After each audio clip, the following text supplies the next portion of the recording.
เราก็รวบรวมเอาสตรีทฟู้ดที่มีรสชาติดีแล้วก็มีคุณภาพดีแล้วก็ขายในราคาที่ถูกนะครับแล้วก็อันนี้ก็คงเป็นคีย์หลักที่ทำให้ประสบความสำเร็จแล้วก็เป็นส่วนหนึ่งที่ทำให้คนเนี่ยชอบมากคือถ้าไปเดินสตรีทฟู้ดธรรมดาก็จะร้อนแต่อยู่ที่นี่สบายมีแอร์มีบรรยากาศที่ดีอาหารเราก็คัดสรรมีเซอร์วิสมีความสะอาดคือที่นี่เนี่ยแต่ละชั้นเราก็จะจำลองแต่ละเมืองไปในชั้นของฟู้ดคอร์ทเนี่ยมันจะเป็นซานฟรานซิสโกซึ่งในหนึ่งในที่คนชอบไปของซานฟรานซิสโกก็คือเพียร์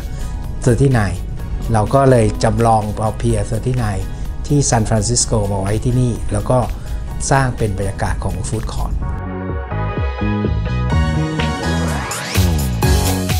ก็บ่อยเพราะยังไงออฟฟิศมันก็อยู่ที่นี่ครับแล้วแบบมีเมนูไหนที่แบบชอบกินเป็นพิเศษไหมคะจริงๆผมเป็นคนชอบทานก๋วยเตี๋ยวชอบทานเส้นเพราะฉะนั้นก็จะเปลี่ยนไปอย่างเช่นนะตั้งแต่ผัดก็มีราดหน้ามีผัดไทยไปถึงก๋วยเตี๋ยวลูกชิ้นปลาลูกชิ้นเนื้อหรือก๋วยเตี๋ยวต้มยำอะไรเงี้ยผมก็จะเวียนทานก๋วยเตี๋ยวมาได้หลายวัน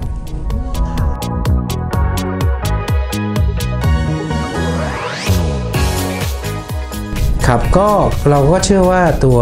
การที่เป็นทัวริสต์เนี่ยหลายคนอาจจะแบบเวลาเราไปเที่ยวซึ่งตัวผมเองก็เป็นนะไปต่างประเทศเราก็จะชอบไปช้อปปิ้งสตรีทไปดูสตรีทฟู้ดอะไรเงี้ยแต่ที่เนี้ยจำลองมาหลายสตรีทเลยแล้วก็ของก็จะพยายามเน้นอยู่ในสิ่งที่ไม่แพงแล้วสามารถช็อปได้ง่ายๆแล้วก็